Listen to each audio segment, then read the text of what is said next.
My guest today on the Ikigai podcast is Timothy Connor, a bilingual, bicultural entrepreneur who has called Tokyo home for more than 30 years.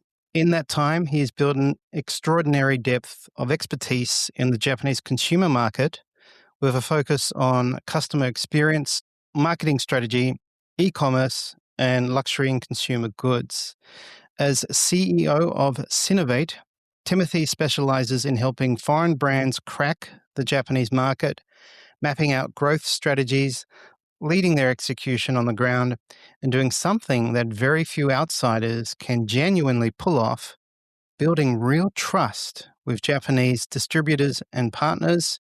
Welcome to the podcast, Timothy. Thank you very much for having me, Nick. I'm delighted and honored to be here, actually, after following you and Ikigai Tribe for nearly a year now. Finally glad to have my time, not on the stage so much, but on the microphone, so to speak.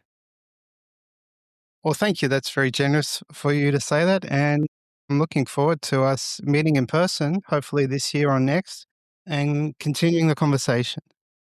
Absolutely. That would be my treat, honestly. Awesome. Well, 30 years. So I do have to ask, when did you first visit Japan and for what reason?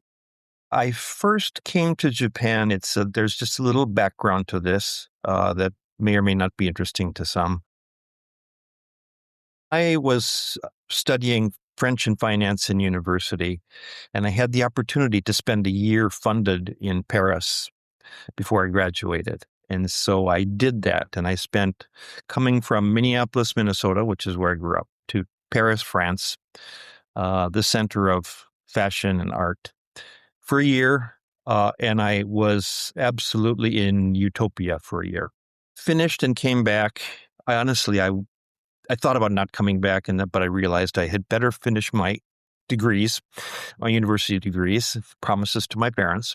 And so I came back. I had finished my French degree and finished my finance degree in the last year. And as I was graduating, I was hoping to go back to Europe.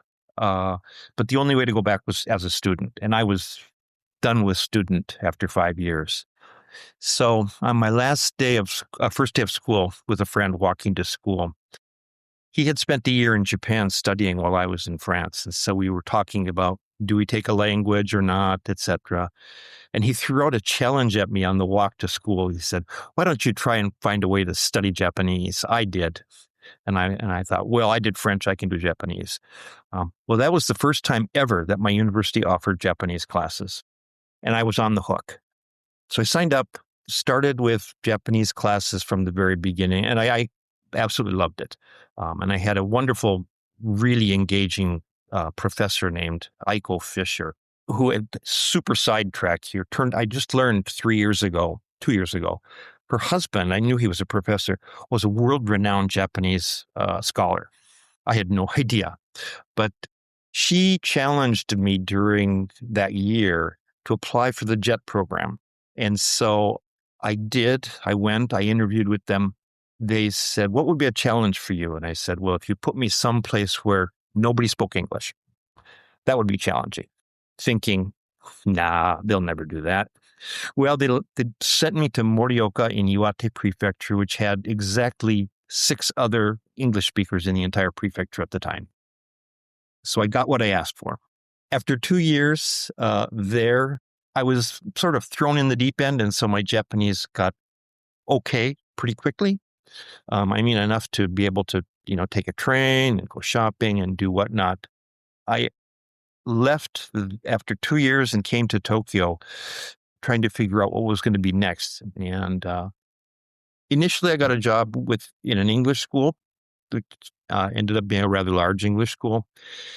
And then while I was there in the first 5 or 6 or 7 months, I got promoted into general manager of the school, and I discovered at the same time a French Paris-based design school, fashion design school, had opened in Tokyo. And so I had never really given up on my Parisian dreams, so to speak, my French dreams, so to speak. And so I went to speak to them, and the director and I spoke, and he said, you would be great in the school. Please, please, please join the school. And a non-Japanese, non-French person. So I did. And so I spent the next couple of years studying design in the morning and then running a school in the afternoon. Every day was kind of a mix of right brain to left brain, back and forth, which I found oddly satisfying. So I was here making enough money at my day job, if you will, day and evening job. And after another year or two, I decided to start my first business, which was a fashion design business, completely different from what I was doing during the day. And over the next couple of years, I quit my day job at the school after about another year and stayed on as a consultant to them. But I started this fashion business. Interestingly, after about a year, I realized that I wasn't the creative genius. I was the marketing guy and the promotion guy. In spite of being an introvert, I am a true introvert. I'll spend all day alone if I don't get interrupted. I found a way to enjoy interacting with people. And that's probably from the sales training, pre-sales sales training that I got at the school. And so I would develop the new clients for the fashion business and bring them in. And as I said, I realized that I was better at the marketing and promotion. And so I ended up pivoting in that business, first to interior design and helping architects and designers, to ultimately bringing designer and artist products into Japan from overseas. My supply market was largely the UK at the time, but that was my initial sort of bringing foreign products, designs, etc., into Japan. And I didn't realize that's where I would ultimately end up in my career, but I really enjoyed it, and it was very satisfying. And I was able to keep a mix of right brain and left brain at the same time, Nick. And it was greatly satisfying, but it was also 30 years ago. And so to get your products or services into Japanese distribution and retail channels was, as an individual, was very, very difficult. I succeeded in a couple of retail locations. Barney's, for example, had an outlet here and I got products in there. But it was honestly, it was a bit of a struggle. It was quite a struggle. And after a while, I realized I wanted to get back into a corporate environment and work more in managing people without actually giving up on creative types of businesses. And so I was introduced to a man who was starting a subsidiary inside of a very, very large Japanese industrial company. And I went as a consultant over there to this Japanese subsidiary. But after a couple of, actually 2-3 months, a couple of things happened and he had to leave the business. And so the founder and CEO and chairman of the Japanese conglomerate, who had taken a liking to me, asked me to take over as president. And so suddenly I was president of this Japanese subsidiary, thrown in at the deep end once again. But Japanese have a great expression that I learned later. If you know nothing, you have no fear. And so I had no fear of trying to run this business. But I did. And I did that for a few years. And we were fairly successful. But when it came time to expand, the company decided to not expand or even go forward with that company. And so I shut the company down and stayed on working underneath the chairman of the company. Now, it won't be familiar to everyone, but the Showa era is the post-war era in Japan. And it's the period when Japan was doing its post-war economic miracle.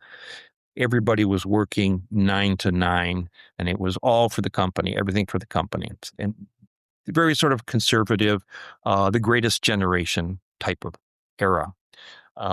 And he was very much of that era, but at the same time, very generous. And so he allowed me to work in his office, if you will, doing various things for him. He sent me to a few different subsidiary companies and stay employed while I went back and forth to Duke to do my MBA. And so this was a wonderful opportunity. And I went and came back to do a global MBA at Duke while I stayed working for this Japanese company. The interesting thing is I got back, and in the back of my mind, I was wondering, where is my place now as well here? And so we sat down, and he looked at me and he said, well, I'm glad you've got that degree now. The company has changed. And this was a period when this has sort of been 10 years after the bubble burst, Nick. So I was here for the economic bubble. And companies in Japan were downsizing, cutting costs wherever they could.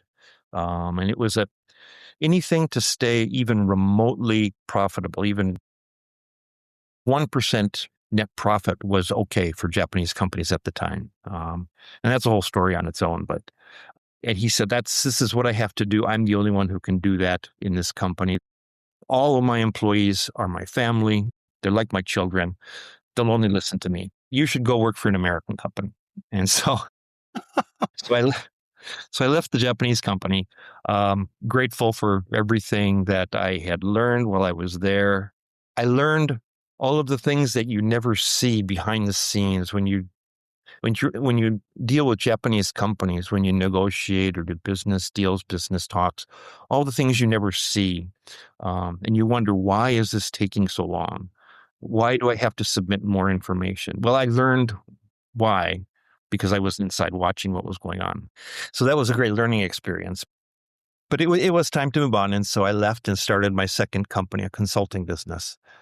And I was consulting both for global, it was early internet days, so global companies wanting to do various things with the internet in Japan as well.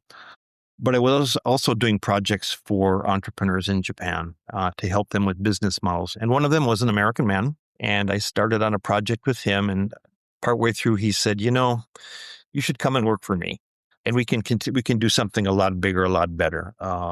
And so I dropped my consulting business and I went to work for him, which is this company called Newport. And I was there for about 12 years. And that's where I learned the ins and outs of the distribution system in Japan, retail, wholesale, omnichannel, all of the different channels, call centers, everything, the whole sort of general management aspect. And so it was a great experience, but I was going to be number two underneath him, the owner, forever. And so when I had the chance to leave, I did. And I went through two companies. The second one was a turnaround and then a sale of the company for the American owner, which I helped with. And that was the end of 2019. And so January 2020, I started Synnovate. March of 2020, I think you know what happened around the world. As doors came down, masks went on, and life as we knew it changed dramatically for the pandemic. And so for the last 6 years, I've been running Synnovate, taking it through the pandemic into the post-pandemic era, focusing on helping companies and brands evaluate and enter the Japanese market and find a way to succeed here without stumbling around. And a lot of my posts on LinkedIn are about companies that never did the homework. Happy to talk about that too. Gee, you've come a long way from studying Japanese and teaching English. What a journey. 30 years, so many roles and opportunities, and you're doing your own thing now. So we can definitely talk about that. One of my questions was, what has kept you there? And I think you answered that partially, but Japan takes a lot of adjusting to. You're probably always a foreigner, no matter how long you live there. Aside from work, what has kept you there?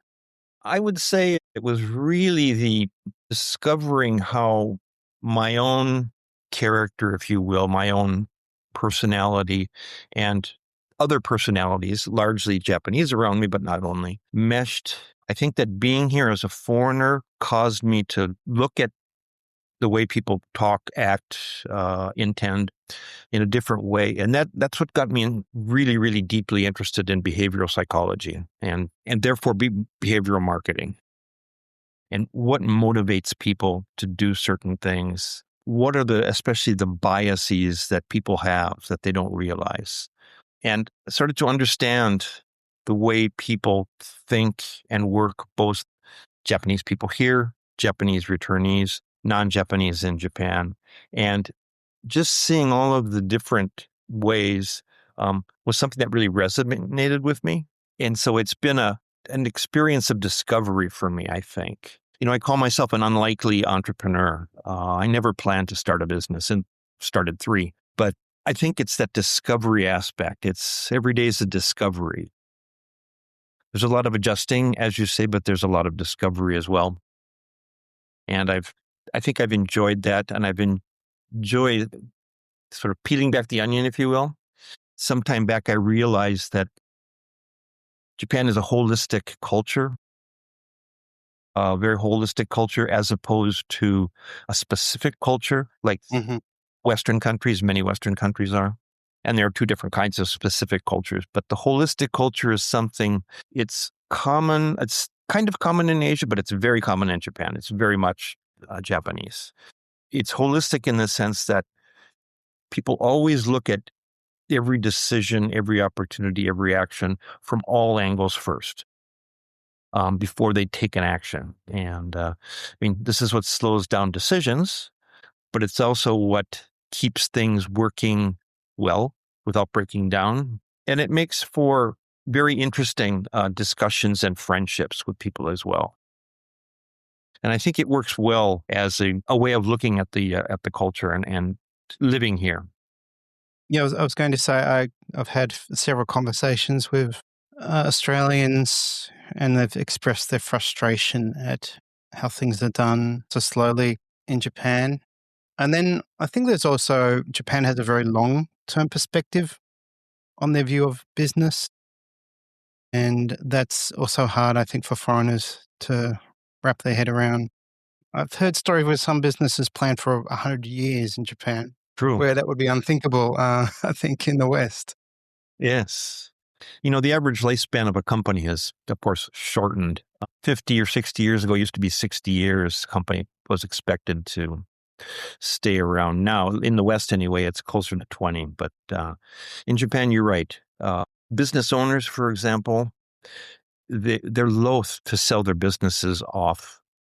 They'd rather close the business than sell it. Yeah. In many cases, which is a crisis because there are thousands of companies with aging founders, SMEs across Japan, and no successor. So that's a whole another crisis waiting to happen, but also not specific to Japan.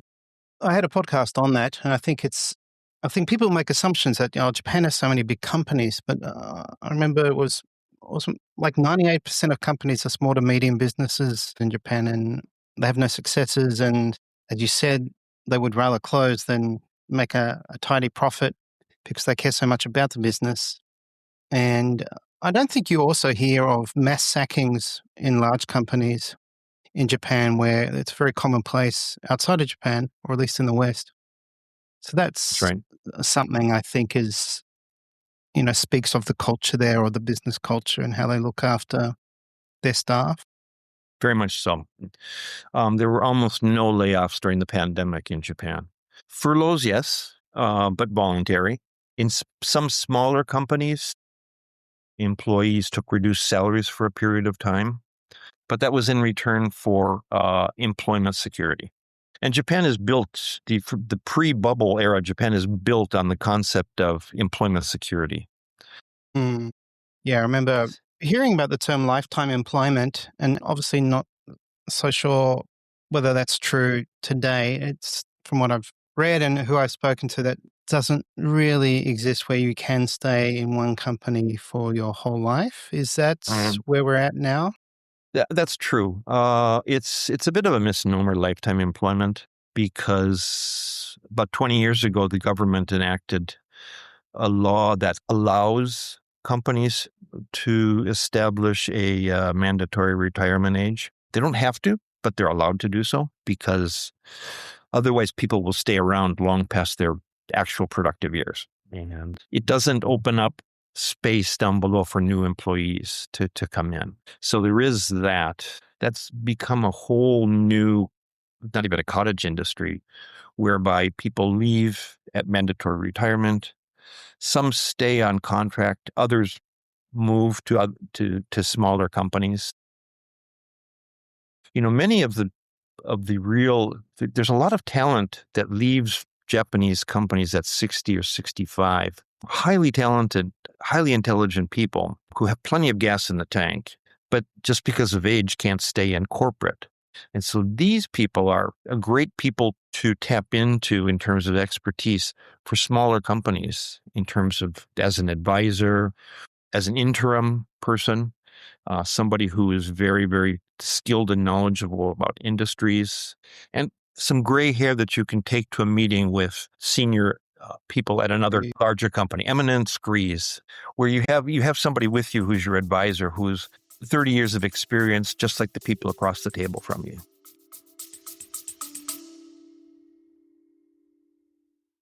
Hey, it's Nick here.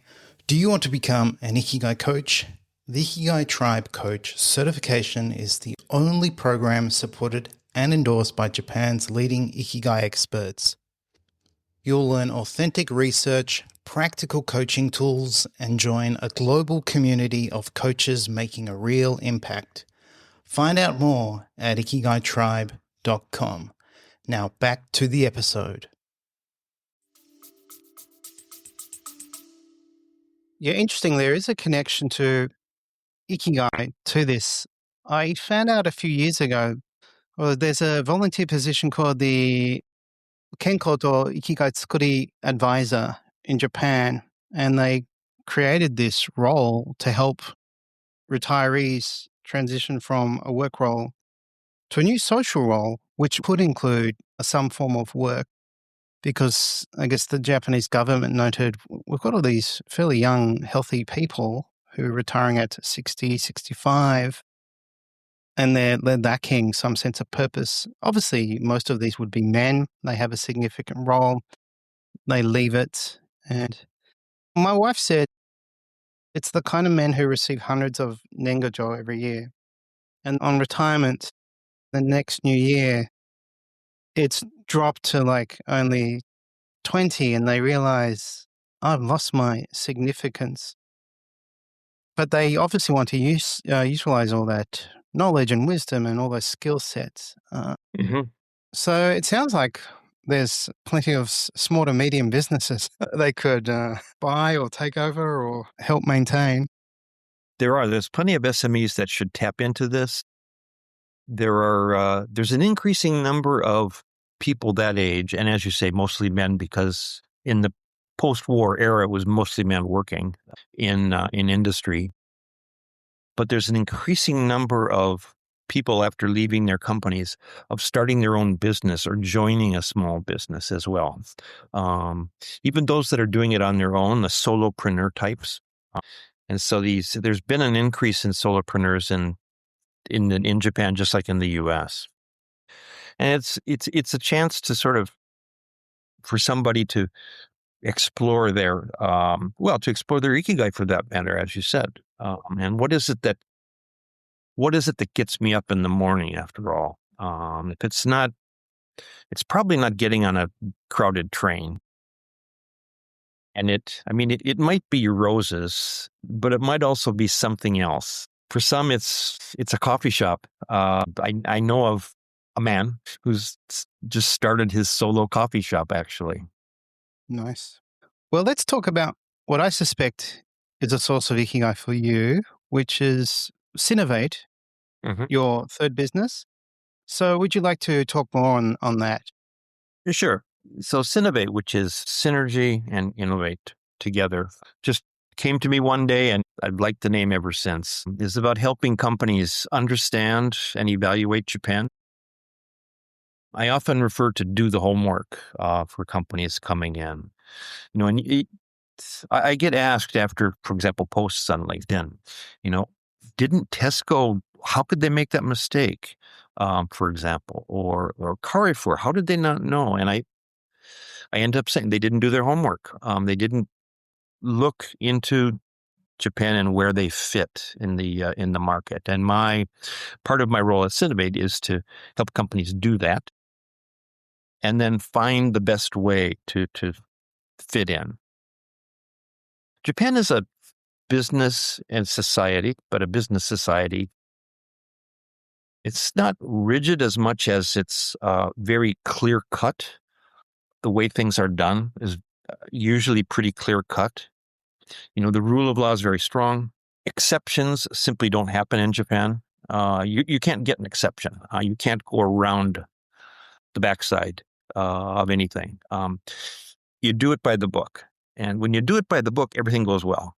And so the real secret for non-Japanese like us in Synnovate, and what I try to do, is first, learn how to do it by the book really well. Then let's look at how can we do things by the book, but also take advantage of the gray areas that always exist and find your way in to perhaps find a unique selling point for your product or service, products usually. What is it about your product that's going to be uniquely attractive to Japanese consumers that you may not realize? I tell you, here, good example, and they've been here years, but Kit Kat had no idea that they were going to become hugely popular in the late 90s when some students, they said Kit Kat, pronounced with a Japanese is kittokatsu. But kittokatsu in Japanese means I'm sure to win. And so for students studying for their entrance exam, it was perfect. And Wow. of course, what better to stay up late than eat chocolate? And it sparked a boom. And of course, they had no idea that this was ever going to happen. You can't plan for these things. In Japan, in Maine, I remember seeing all the different flavored Kit Kats, and I was thinking to my wife, "Oh, why is this one sweet or chocolate so popular here?" And I was thinking, "Oh, I wonder if it's because it's a square. It's not like a traditional chocolate bar. And it's also shareable, and you can have that satisfaction of snapping it." So I was trying to find reasons. It's more to do with the name. So that's fascinating. Because they have so many regional flavors. And there are places in Tokyo where you can get all of the regional flavors, and there's about 30 of them. But it's become a great gift as well to take home. So I'm not sure if we ended up answering your question. I think we were halfway through what you do at Synnovate. Well, so I help companies discover all of these things that I now know. I help them navigate through these gray areas to succeed in Japan and find things like what is it about your business that's going to appeal to Japanese. I think after all of these years in Japan, I've really honed my eye to when I see a product, I often can tell that this is going to work in Japan. This would work in Japan, or things that might not. So there's a product line that came across my desk not long ago. It was very colorful, very, very cute, but they were dungarees, overalls, and for kids. And people in Japan just do not wear them. And I can see kids in Australia, the US, running around in these things, but not in Japan, for example.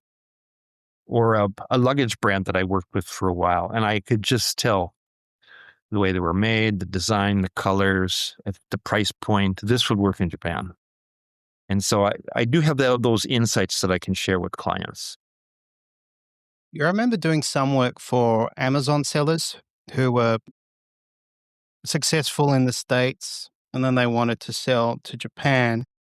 And I had this, it was one of my semi-successful businesses, and I'd arranged for someone in Japan to be an importer of record, and then I was advising on Amazon ads, and I would say, like, it's really hard to succeed in Japan. You want to sell your smaller items, and you have to have very good packaging.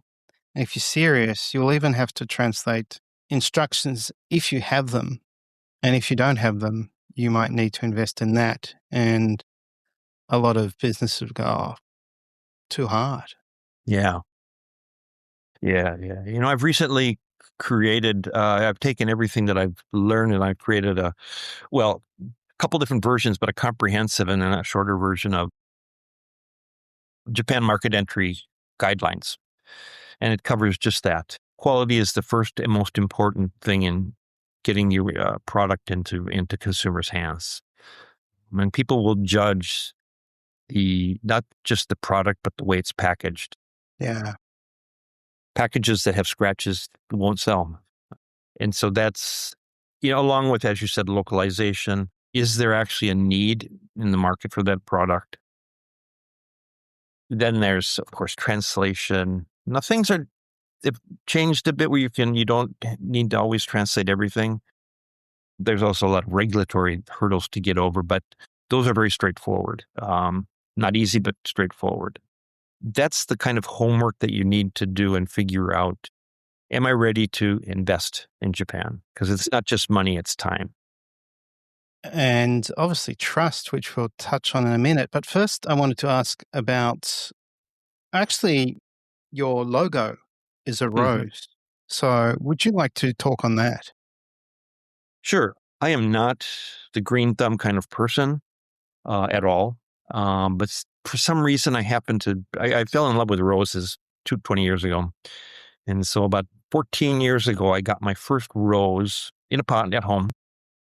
And since then, I've expanded the number of roses I have. And honestly, taking care of them and making them grow did not come easy. And so I had to do a lot of study. I had to ask a lot of people, try a lot of things, killed a couple along the way. But I've come to learn how to take care of roses. And I realized they're not that difficult if you know what to do. You cut them back at the end of February or March. You give them fertilizer at the right times. You sprinkle the right thing for bugs, spray if necessary, depending on where you are, and then trim them from time to time. Just take care of them. The great thing is they'll come back again the next year. You think they're doing poorly and they'll come back and flourish the next year. And I realized it was a metaphor for Japan and Japanese business. It takes a long time to learn how to work with Japanese businesses and consumers. But once you know, they're not that hard to work with if you know what to do at the right times. And if you do that, if you take care of your customers and your counterparties, they will stay with you and they'll come back again and again. And Japanese customers are famously the most loyal customers on the planet as long as you take care of them. And it doesn't mean, calling them every week or anything like that. It's doing the right thing at the right time once or twice or 3 times a year. And so the rose became a symbol of what I try to tell brands when they're coming into the market. And the word you just mentioned, actually, what you build up with roses, you build up expertise in horticulture. With customers, you build trust. And without trust, nothing in Japan happens. It's the building block of every relationship is trust. So everything you do from day one is about building a trust relationship and nurturing that trusting relationship, even if it means taking a longer view, waiting a bit before profits happen, waiting 6 to 8 months for that first order, etc. But doing it in person is what builds the trust. There's nothing stronger in a relationship in Japan than the trust relationship. I've certainly learned the value of that. And I think there are, perhaps we could call them degrees of trust. And obviously we'd say in the States and Australia, oh yeah, of course I build trust. But in Japan, it's deeper. It's on the smallest things. And I remember just when I had this idea to do like a retreat in Japan, I remember just going in person to all these places and saying hello in the hope that, could I bring my customers to do some indigo dyeing or to stay at your hotel? And this meant, traveling, a lot of traveling and spending, a significant amount of money just to do all these things to build that initial first layer of trust or the ice out to the greeting. And yeah, once you do that and you do the right thing, I've found that Japanese, they look after you. They go out of their way to look after you. So I love going back to Japan because I think in any interaction, you have this confidence you'll be looked after or the right thing is done. Mm-hmm. And they actually concentrate on the task at hand. Yes. Where it doesn't really happen that much here in Australia when you're going to the supermarket or, cafe. We have this sort of more friendly, laid back attitude, but often it's total lack of awareness to the role, to the job. So it's very refreshing going back to Japan and having certainty and just feeling like you're being looked after and served. Uh, so I'm looking forward to that. In a way, Nick, it's if you think of a holistic approach to things, and you think about all the different aspects of any situation. In this, you think holistic, you think circle. The middle of that circle is trust, and the analogy of trust, the breakup of trust is respect, of course. Trust comes from demonstrating respect, and they're so important in Japan. And so when you look at a relationship, you look at it from every angle possible to decide, how do I demonstrate respect and generate trust with this person? It's why in-person is so important still in Japan, etc. But it's not written down. It's not a framework. There's no set of rules to it. I think I wrote in my notes back to you, a lot of people in the West think ikigai is some framework that you apply to something. Well, that's the opposite of that. It's the complete opposite. Yeah. It's the result of a lot of things. And in the holistic and the trust relationships, is not only business, of course, it's in life in general, in your neighborhood for that matter. The value of an ohayo gozaimasu, a good morning, on a regular basis, every day, cannot be overemphasized.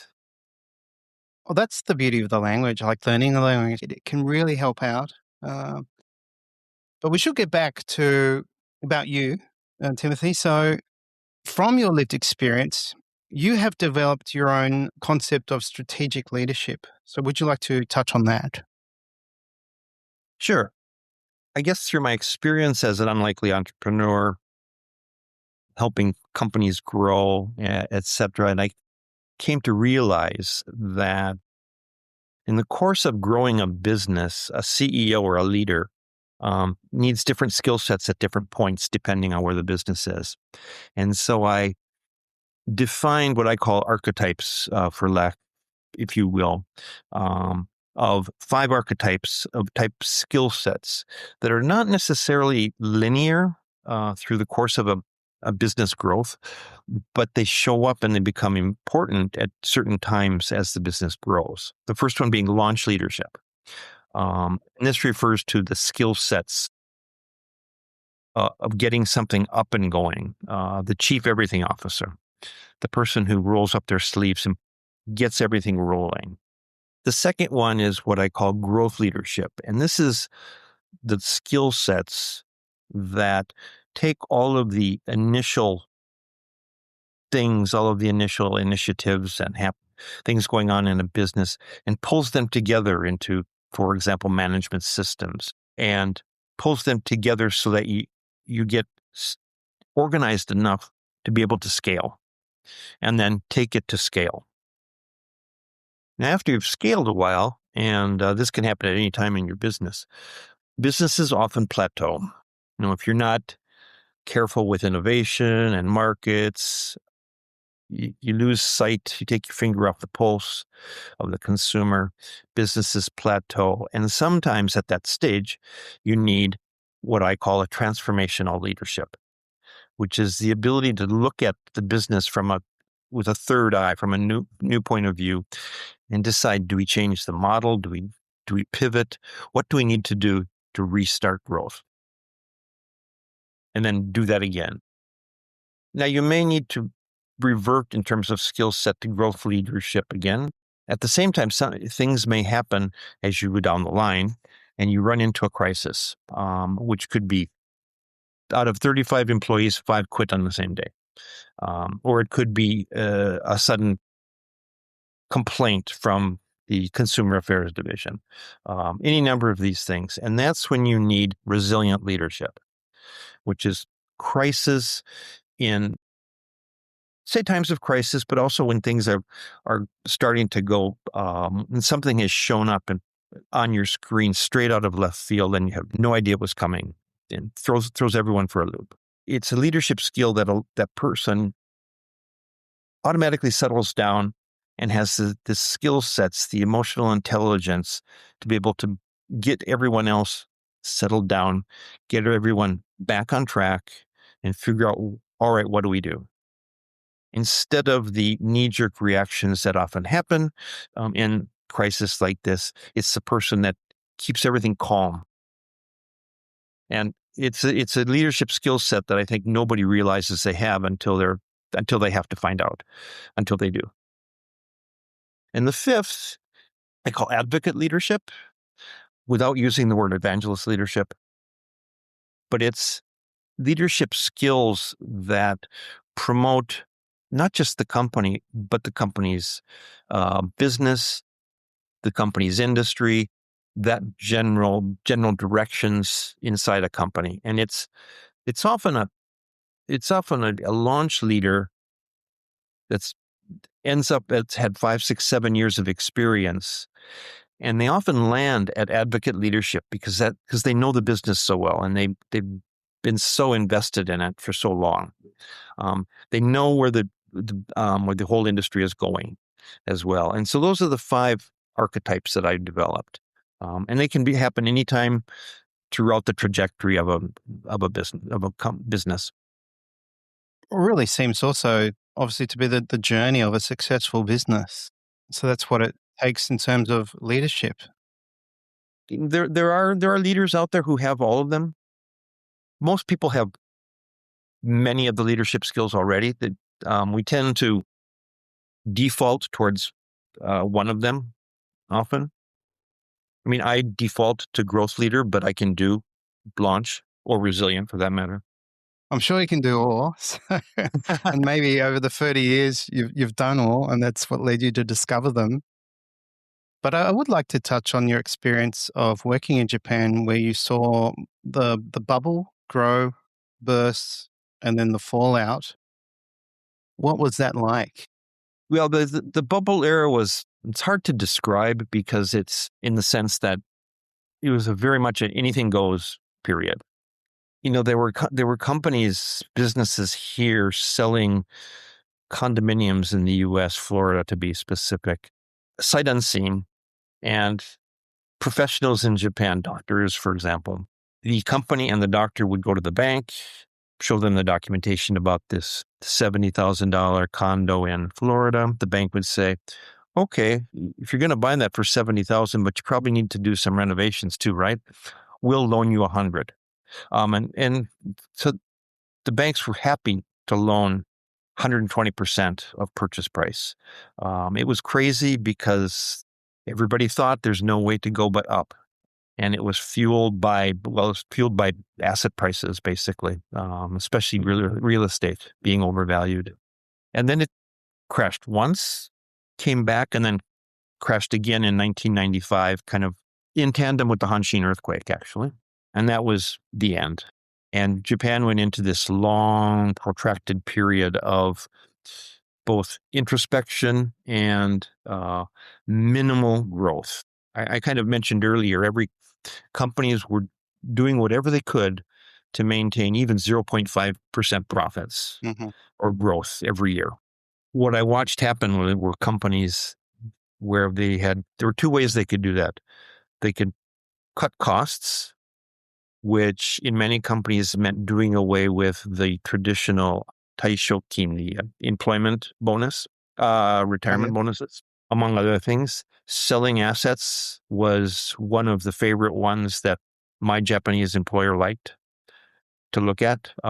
He sold off a couple of golf courses. And there was also employment-related savings. So a lot of the unions went to a lot of the corporations and they said, we need employment security. We won't agitate like we do every year for 5% salary increases. But we need you to guarantee employment for our members, our people, all employees. And this was across industries. And a lot of corporations said, okay, in return, we're going to start hiring contract workers. And that was the beginning of temp workers, as we're called, or contract workers, the Hokken staff. That was the growth of Hokken in Japan started then.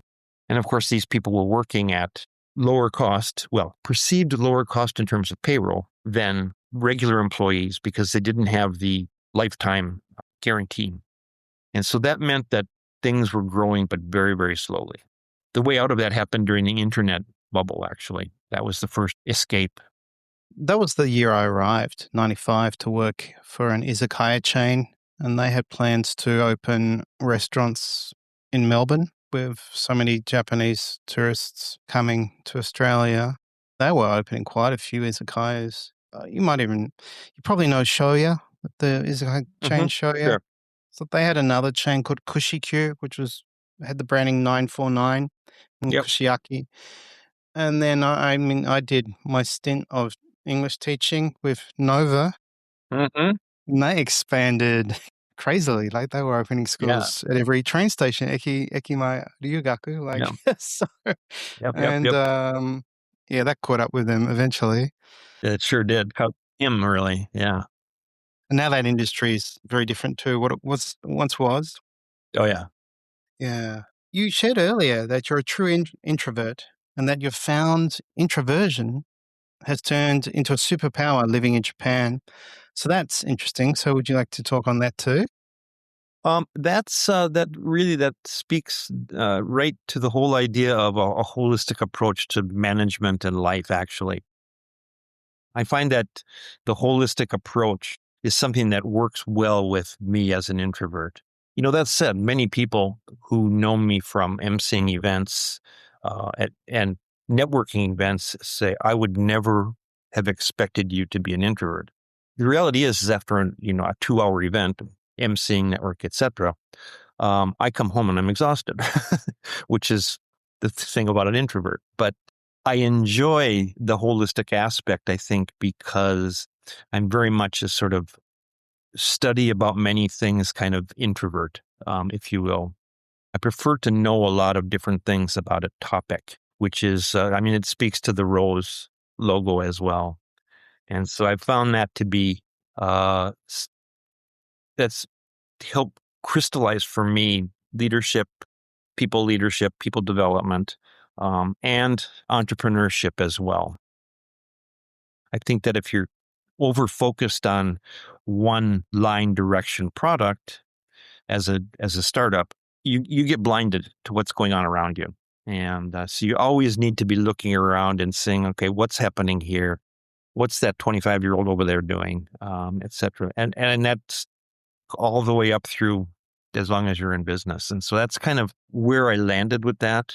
I don't talk about introversion as much these days, but for no particular reason. But since you asked, that's really where it comes from, I would say. It's good to have introversion and think about things deeply. I think I'm a bit of both. I mean, I like being around people, and I've been doing my business largely from here. I travel the world on Zoom. I'm at this desk, and I think I reached a point where I was like, oh, I really need to do more in-person work. And obviously the place to do that would be Japan. And I want to re-explore Japan. So I think Japan teaches you both, like, because you learn so much and it requires reflection and deep contemplation. But you also got to get out there and meet people and have these new experiences and absorb the culture. Yeah. I think it helped me discover what I wrote to you as well. The fact that is it Mieko Kamiya who first came up with the term ikigai in 60s or 70s. But to look at it, I discovered that it's what gets you up in the morning. And then I discovered this term kokorozashi 10 years ago, actually working at Globus Graduate School. They use that a lot as sort of the thing that keeps you going. Yeah. Keeps you going through the day. And then I circled back to something I always talk about, which is my North Star. And as you know, the North Star is in a different place every night, but it's where you're going in general. And you're never going to land there. And so you don't have finite thinking, you have to have infinite thinking. And you have to have a growth mindset. But as long as you keep your eye on the North Star or your finger on the pulse, so to speak, I think you've got the tools to get there. And I think these are really important to entrepreneurs as well, to everyone in general, but to entrepreneurs especially.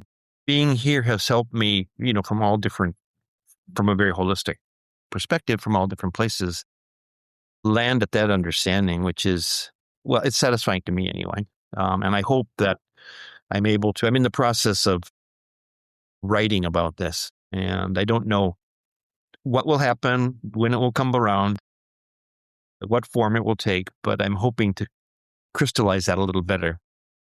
Well, that's a challenge. That's almost a kokorozashi. And interestingly, I interviewed Nakamura-san on my podcast on the subject of kokorozashi over 5 years ago. And I remember at the time he was really specific, saying, "Oh, no, ikigai is personal stuff. It's your hobbies. It's the stuff you do at home. Kokorozashi, we use it with our MBA program, and it's all about changing society in a positive way and having this ambitious goal." And then I caught up with him this year, and we had a chat, and he said, "Oh, it's changed now. Young people, they want ikigai in their work, Mm, and we're thinking about teaching it, meaning, purpose, all these things matter in the context of work. It's not just sort of transactional anymore." mhm. You've certainly had this a meaningful, purposeful journey with your work, all these opportunities, your own personal growth, your own businesses. And I do like how you use these three things and this idea of a North Star to guide you, and that it's not fixed, it can change, which I think is really important for people to know, because you can get fixated on, I have to achieve this goal, I've committed myself to it, and all or nothing mentality attitude when it doesn't always help. That's right. Yes. But outside of business, what do you love about Japan? And there is a book I think you mentioned in your notes. I think what I like about Japan, there are many, many things. Let's get this out of the way first at the head of it. I love the food. Everything is delicious in Japan. But we'll just get that out of the way. Everybody knows that. I've come to enjoy the idea, for example, in Japan, that things can coexist together. Back to what I mentioned early on, I feel like this right brain, left brain intersection inside myself is something that's been a big part of what's driven me on this journey along the way. And in this book, 8 Million Ways to Happiness by Hiroko Yoda, who I've never met, I'd love to meet her someday. She has a podcast from somebody. You should do a talk with her. But there are a lot of things that she discusses, a very personal journey in her book, but also her discovery of the Shinto religion and how it intersects with Buddhism, Christianity, and society in general. And how Shinto is not a religion, but rather a way of coexistence, is how she put it, Hmm. which is why temples and shrines can be on the same grounds together. There is no single grand deity like we have Christ or Buddha. Everything exists in nature with us. And this coexistence thing that she writes about in the book just really resonated with me. And I feel like I've been able to coexist with a lot of different people in Japan. Um, doesn't mean make friends with everyone. It means coexist with. And it comes with being at least curious about them so that you can understand where they are, where they come from. Something I often talk about, Nick, and it's, you never know what other people have gone through, are going through when you meet them. You just never know what they've just gone through 10 minutes ago or in their life at that moment. And so you've got to be open. You've got to be curious. You've got to be considerate. And I think that just exists here in Japan. I think the whole society is about the understanding that you need to be considerate. I mean, one of the things that often gets said, if somebody brings up a topic that's slightly perhaps out in left field, a Japanese person will say, well, that's one way of thinking about it, and just let it be. And that's the coexistence. It's part Buddhism, it's part Shinto. And I really like that idea. I really like the way that approach. Yeah, Ken Moggy writes on that too, that idea of harmony in his book. He says, I'm not only talking about nature, in fact, I'm not really talking about nature, I'm talking about relationships. And on my podcast, he said, you should always feel free to voice your opinion. However, you should always consider whether or not it's worth it from the context of the other person. Even an offhand comment or a joke can be damaging. And yeah, for those reasons, you don't know what someone's going through. And I think in the West, to some degree, we have the desire to win arguments or enforce our opinion. And in Japan, Japanese won't even share or celebrate their good news or success out of consideration for others. That's right. Whereas we're like, hey, I've got this deal or I won this business. Let's go celebrate. So it is very thoughtful and very, very considerate. And yeah, you kind of reminded me of that because I used to think there's this meiwaku and kakenai idea that don't cause trouble for people. But there's also this consideration for others, which is always nice to experience when you go back to Japan, live in Japan. I agree. Yeah, that synergy is really reflective of nature. Like nature thrives by everything thriving. And this holistic approach is really interesting. Mm. But obviously the way you've engaged with people and your relationships have built up a lot of trust. You've had 30 years of success. So that speaks a lot about you. So yeah, I feel Thank like you. saying congratulations on the life you've lived and continue to live there. Well, thank you. Thank you very much. As I said, I'm hoping to be able to find ways to share whatever insights I've been able to pull together, which is why I thank you so much for inviting me. This is one way of doing that in my mind. No, thank you, Timothy. We got around to it. Took us a while. Thank you for also being really diligent with your preparation. That's always helpful. Oh, thank you very much. Yes. We'll have to have a drink or a meal together when I'm next in Tokyo.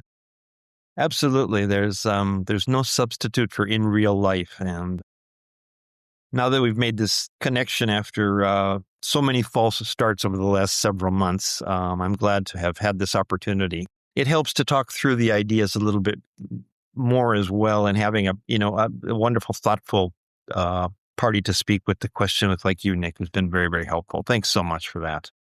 Likewise. Thank you, Timothy. Thank you.